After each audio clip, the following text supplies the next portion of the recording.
j'ai décidé de réduire drastiquement mon temps d'écran sur mon téléphone.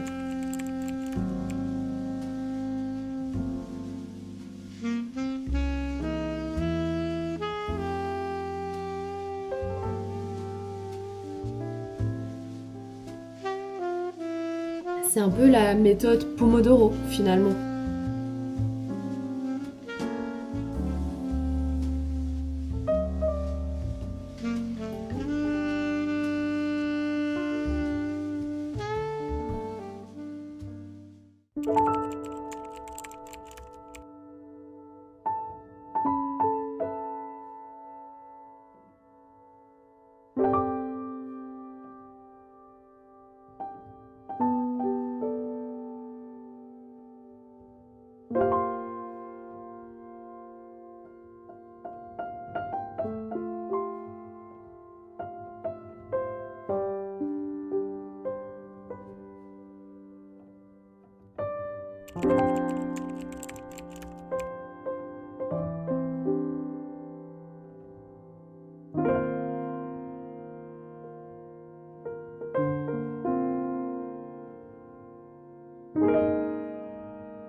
On est de retour!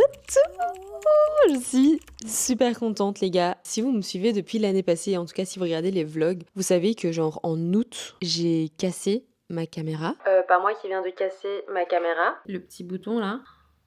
En vrai elle fonctionne toujours, mais c'est juste que je peux plus la bouger dans tous les sens. Ah ça m'a saoulée. Mais la caméra fonctionnait, donc du coup j'étais là, bon bah c'est pas grave, je vais continuer à l'utiliser, enfin y a pas de souci quoi. Et ce qui s'est passé c'est qu'elle était beaucoup moins chouette à utiliser, et donc qui dit moins chouette à utiliser dit que je ne la prenais plus avec moi et genre je l'utilisais plus vraiment. Sauf que là, début d'année, je me suis dit bon je vais quand même essayer de changer ça, est-ce que je m'achète une nouvelle caméra, enfin c'est quand même cher, donc voilà, je me suis dit bon bah tu sais quoi, je vais regarder pour la faire réparer. Les gars, j'ai jamais eu un service aussi incroyable. Déjà, le formulaire hyper facile à remplir. Je reçois le lendemain un message en me disant que DHL va venir chez moi. Je dois même pas me déplacer à un bureau de poste ou quoi, non. Les gens viennent chez moi. Ils sont sonnés chez moi pour reprendre la caméra. Donc ça, c'était lundi. Hier, la caméra est déjà arrivée dans leur centre de réparation, je sais pas trop quoi. Et hier après-midi, on m'appelle pour me dire bonjour, en fait, DJI a décidé de pas vous faire payer la réparation. Donc vous allez en recevoir une nouvelle demain, c'est-à-dire aujourd'hui. Je suis hyper impressionnée de ce service client. Genre vraiment, si vous voulez acheter une DJI, c'est vrai que je dis tout le temps aux gens, ouais, le seul gros défaut de cette caméra, c'est qu'elle est quand même fragile, donc il faut quand même faire attention et tout. Mais avec un service pareil, en fait, je vais la faire tomber toutes les 4 matins. Donc me voilà repartie avec une nouvelle caméra. Je suis trop contente. Je vais pouvoir reprendre les vlogs de façon beaucoup plus régulière. Quand les choses ne vont pas bien, on le dit, mais quand les choses vont bien, on peut aussi le dire. Du coup, pour ce retour, je vous laisse deviner ce qu'on va faire. Un truc qu'on fait très souvent sur cette chaîne. Comme j'ai dit dans mon dernier épisode de podcast, je ne suis pas la personne la plus organisée. Enfin si, je suis organisée dans ma tête, mais dans mon espace. Donc on va essayer de ranger un petit peu tout ça. J'espère qu'il va encore faire clair assez tard que pour pouvoir filmer.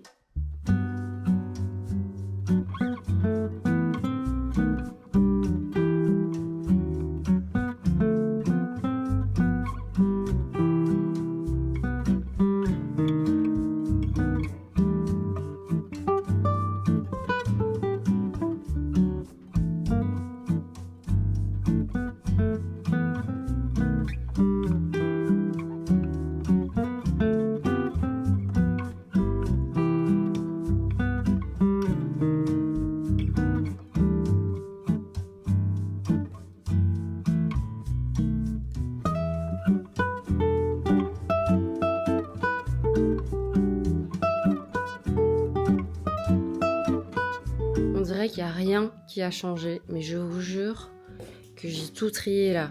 Et en gros, ce que j'aimerais bien faire, c'est faire une tablette comme ça. Et ici, je pourrais poser des livres et tout ça. Mais bon, je sais pas encore trop comment faire parce que j'aimerais bien une tablette qui puisse s'ouvrir facilement, avoir mes skills de do it yourself, mais ça pourrait être sympa. Là, j'ai trié tous les tissus, donc là ils sont plus à portée de vue. J'aimerais bien encore ranger ça, peut-être. À mon avis, peut-être pas demain, mais peut-être ce week-end. Plein de trucs qui ont changé depuis que j'ai un peu genre arrêté de faire des vlogs. Je vais vous montrer ça. Déjà, est-ce qu'on peut parler de mon coin café? J'ai trop hâte demain matin de vous faire un petit café, un petit matcha. Parce que bon, ça, j'ai essayé de pas vous le montrer, mais voilà, genre c'est horrible. Je n'en peux plus, mais voilà, ce n'est pas en mon pouvoir de fermer ce truc-là. Donc en attendant que ce soit fermé, hop, on tourne et là on a la petite vibe esthétique, donc c'est trop bien. Deuxième petite nouveauté, votre copine a appris à faire du pain. Vous vous rappelez cet été, j'essayais de faire monter mon levain, je n'ai jamais réussi d'ailleurs. Du coup j'ai pris du levain à une copine et maintenant je fais du pain. Genre je suis devenue boulangère, genre vraiment je fais, je sais pas, 2 pains par semaine. Et comment vous parler de pain sans vous montrer mon achat préféré de 2026, c'est sûr. Je sais qu'on est en janvier et que c'est que le début de l'année, mais achat préféré de 2026, cette magnifique casserole Le Creuset, ma couleur de rêve. Je suis la trentenaire la plus heureuse. Sinon, la routine habituelle, j'ai repris les ateliers, je fais mon sport. Il est 7h44. Mon levain a hyper bien levé, comme vous pouvez le voir ici. Et donc du coup, je vais déjà préparer ma base de mixture pour le pain. Comme le mec derrière là mange un pain par jour, je suis obligée d'en faire un peu plus dans la semaine. Je voulais en faire un par semaine, mais bon là je suis plutôt à 2 par semaine. Il nous faut du levain, de la farine et de l'eau. Je savais pas, mais Ikea font des petits fouets comme ça. Il manque encore plein de trucs pour le pain. Genre j'ai pas de bannetons, j'ai pas de petits trucs pour dessiner sur les pains. Et donc du coup mes dessins sont pas hyper beaux, mais bon on s'en fout. Et donc voilà, let's go!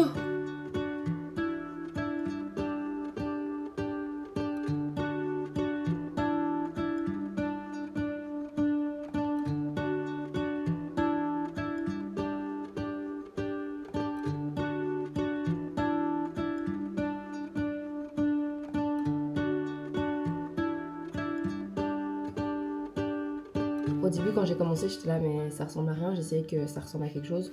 Mais en fait, c'est normal. Il faut que ça reste un petit peu comme ça. Maintenant, je vais couvrir et on va laisser poser pendant 1 heure. Donc, je vais revenir genre vers 9h. Et souvent, ce que moi je fais en hiver, c'est que je le mets à côté du chauffage. Comme ça, il a bien chaud. Avant de ranger toute la farine, etc. Je vais juste renourrir le levain parce que du coup, en fait, il reste plus rien, comme vous pouvez le voir. Je suis pas encore très bonne à gérer les quantités. Enfin, genre en fait, par exemple, genre là, j'avais besoin de 200 grammes de levain, ben en fait, j'en avais pas assez. Le pain au levain, c'est clairement pas une recette facile que vous pouvez faire comme ça sans planifier. Enfin, vraiment, il faut quand même de la planification. Mais ça, je trouve, ça va encore. Ça prend pas beaucoup de temps. Enfin, c'est facile parce que je suis à la maison. Genre, si vous devez vous déplacer et tout, ouais. Ce que je trouve le plus ennuyant, entre guillemets, c'est un peu de nourrir son levain. Parce que je sais jamais trop quelle quantité le nourrir pour avoir quelle quantité de levain. Donc, par exemple, quand j'ai besoin de 100 grammes de levain, bah, j'ai tout juste 100 grammes de levain. Et après, du coup, je dois racler les petits bouts parce que j'ai pas envie de faire moi-même mon levain vu que je l'ai chopé à ma copine. D'ailleurs, la recette que je suis, elle vient de son TikTok. Sur Instagram, tout le monde me demande c'est quoi la recette de ton pain et tout. C'est juste une recette que j'ai chopée de Cassou. Sur TikTok, je vous la mettrai en commentaire. Et alors, la farine que vous utilisez est hyper importante. Vous pouvez pas utiliser de la farine genre normale. Moi, je pense que c'est pour ça que j'ai pas réussi à faire mon levain. Birds and see the sun. Side by side our fears are done. Oh, the good times just begun. Oh, we know what we have, let's hold on tight. Found what we're looking for in life.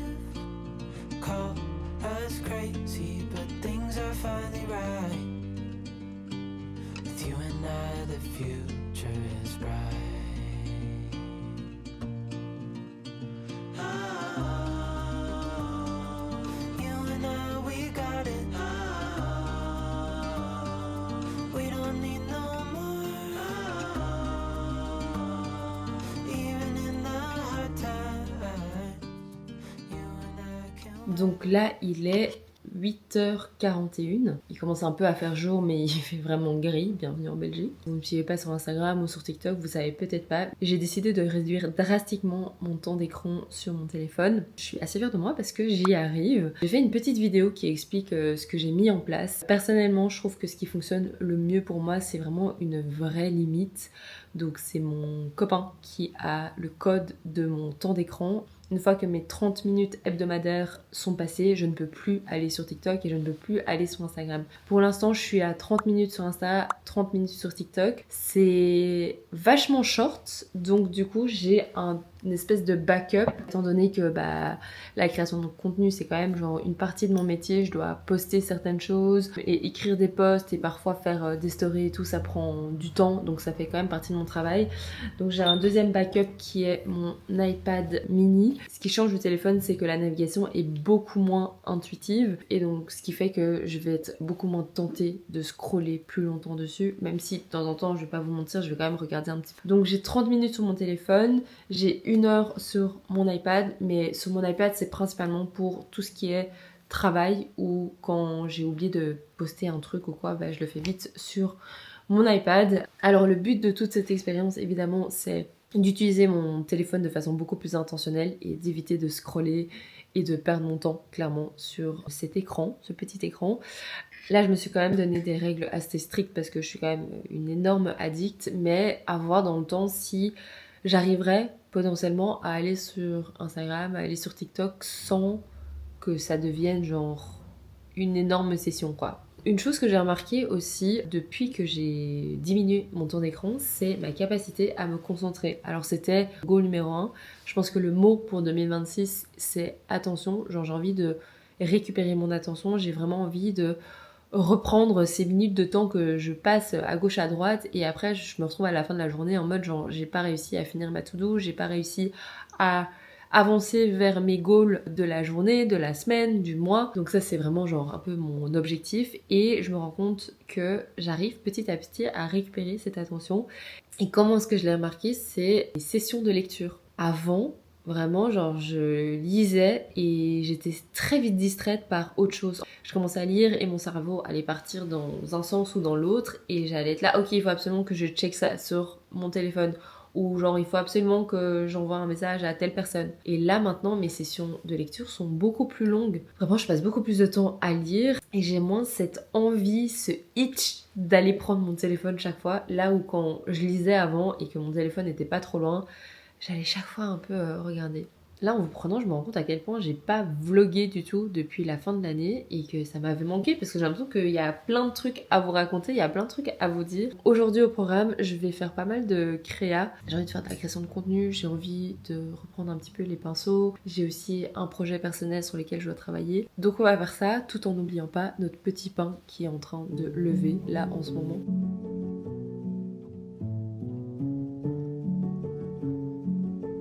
J'ai fait la première partie des plis, maintenant je vais laisser reposer et pendant 2 heures, je vais chaque fois, toutes les demi-heures, faire 4 plis je pense. C'est un peu la méthode Pomodoro finalement. Je vais bosser pendant une demi-heure, puis je descends faire mes plis, puis je rebosse pendant une demi-heure, puis je redescends pour faire mes plis.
let's go aller chercher un colis. J'ai super hâte. Bonhomme de neige.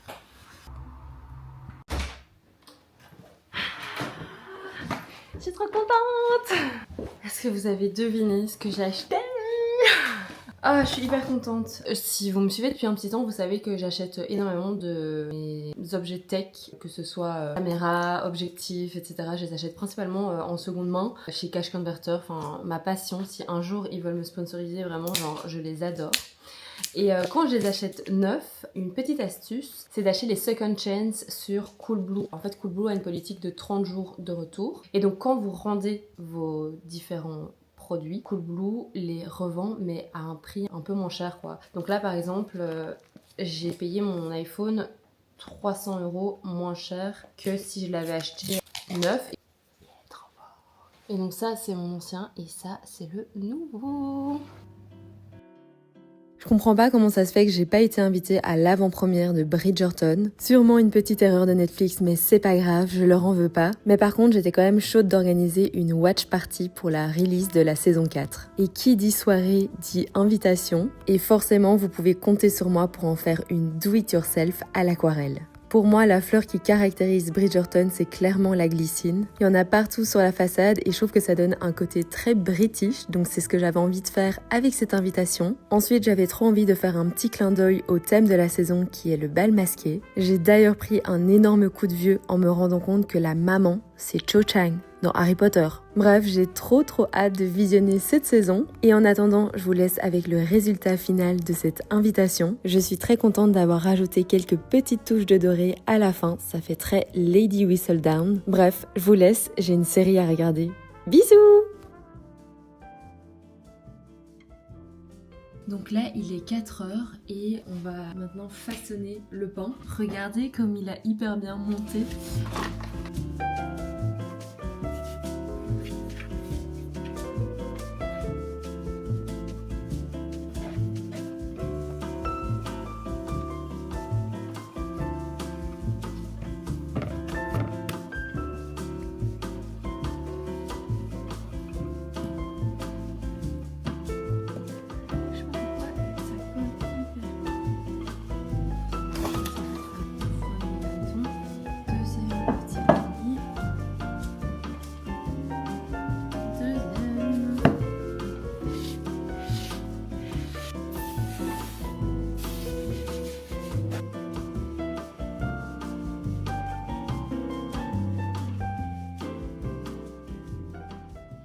Good morning. Il est 6h47 du matin. Comme une bonne petite boulangère, je vais aller enfourner mon pain.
Heures pour faire du pain, mais franchement ça en vaut la peine.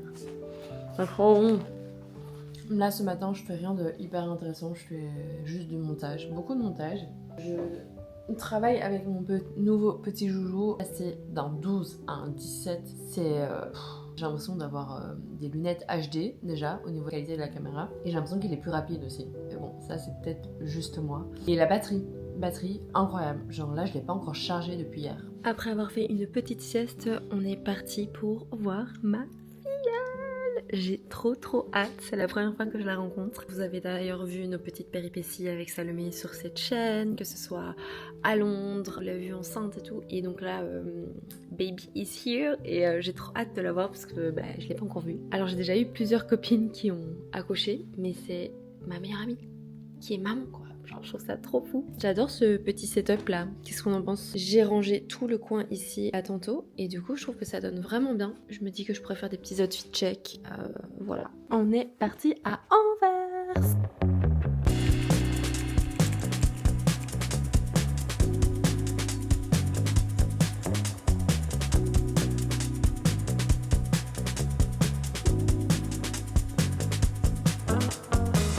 Je me suis posée parce que bien évidemment ma soeur est en retard.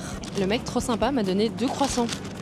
J'en ai demandé que 1 et il m'a donné 2. Du coup je vais pouvoir lui donner quand elle arrive. Là je vais me poser et juste lire mon livre. Heureusement que je prends toujours mon livre maintenant sur ma petite Kindle. On avait rendez-vous genre à 10h15 et elle part seulement de la maison et son tram est dans 10 minutes. Mais j'en peux plus de cette meuf. Bref, on va se poser et lire un peu parce que bon, voilà.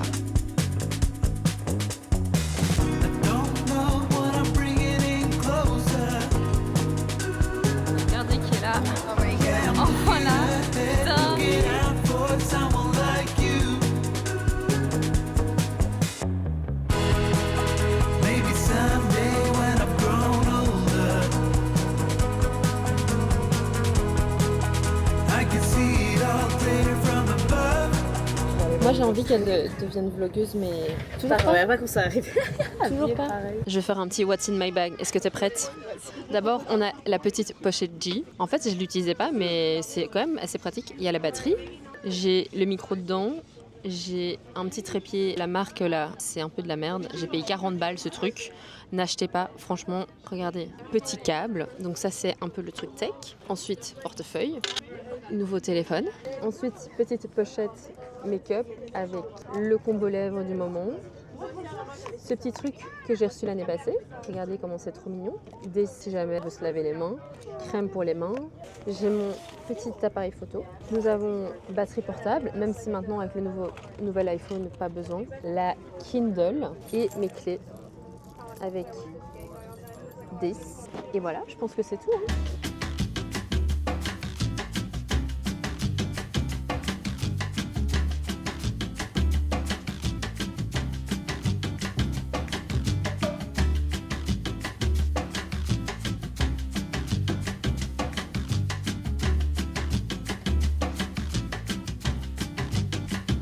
On vient de sortir du musée, petit débrief, c'était très bien. Genre vraiment, j'ai envie de vous dire, allez voir, mais c'est fini demain. Je pense que cette année, je vais essayer d'aller voir un peu plus d'expos et essayer d'aller un peu plus en avance, comme ça je peux vous conseiller d'aller voir les trucs, pas quand c'est fini en fait. Le musée en vaut trop la peine, enfin genre, en tout cas, ils construisent des expositions de façon trop chouette. Et ça m'a juste rappelé à quel point c'est trop bien d'être une fille, enfin vraiment. Être adolescente, c'était génial. Toi, t'en as pensé quoi? Franchement, c'était trop bien. Ça nous rappelle girlhood. Et vraiment. C'est bien d'être une fille. Franchement, je me dis, les mecs, ils ont pas de chance de pas avoir vécu ça. Et aussi, ce que j'aimais bien, c'est qu'ils mettaient l'accent sur le fait qu'être une fille, c'est pas péjoratif. Parce que toi, on dit toujours en mode non, femme et tout, mais genre vraiment, l'essence d'être une fille, c'est trop bien aussi. Tout le concept du truc, c'est qu'en fait, entre petites filles, genre où t'es un peu infantilisée et idéalisée, et t'es genre, t'attends d'être une femme parce que genre, entre les deux, c'est nul quoi. Mais sauf que non, pas du tout, c'est pas du tout nul, c'est trop bien. Donc voilà, vous ne pouvez pas y aller, mais ça m'a trop inspirée. Ça m'a rappelé à quel point c'est trop chouette de s'habiller et de se préparer en tant que fille. On s'est acheté des fleurs. Par contre, il est énorme.